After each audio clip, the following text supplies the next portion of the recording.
Yesterday was really intense. Um, we had gotten, or I had received a call from my parents in memory care that my dad was, my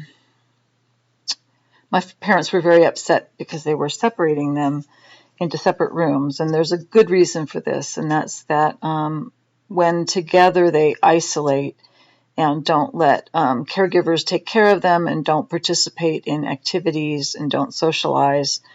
And their health deteriorates. Um, when they're separated, which we've had them separated at different times since my mother's had a stroke, they both participate in activities in their separate facilities. They actually do better, both of them. So the idea was to have them in the same facility but in separate rooms with same-sex roommates, and they can still visit each other and they can still see each other, but they have to sleep separately to try to see if we can break their codependent relationship.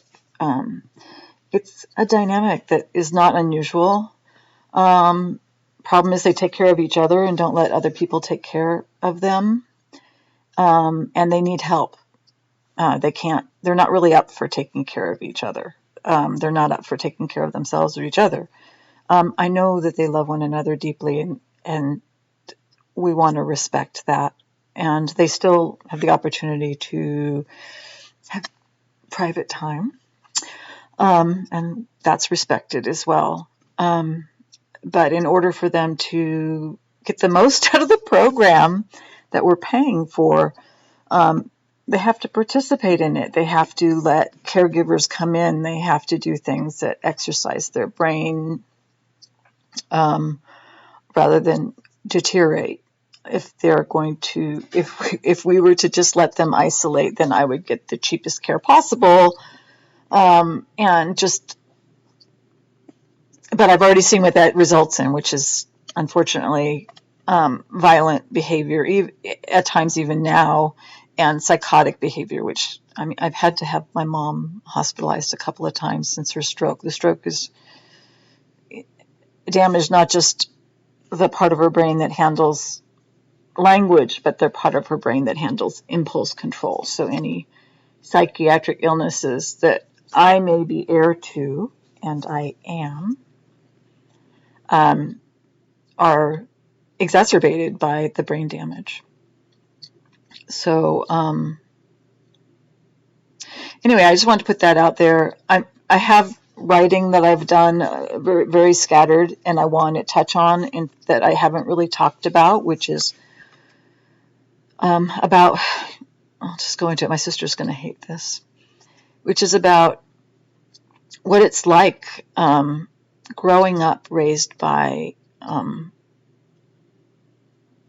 an alcoholic family, how challenging that is, and what it's like being raised by a parent who has no insight into her own illness or behavior and how it affects those who love her and who she loves.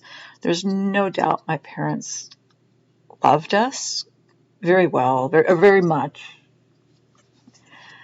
but it was very hard for, I'll speak on my own behalf.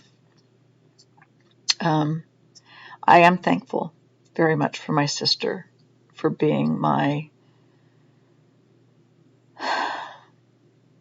reality test. When things seemed really crazy, we could look at each other and go, this doesn't make any sense. And that's huge. That's huge. But it's a part of mental illness, not realizing that you have it.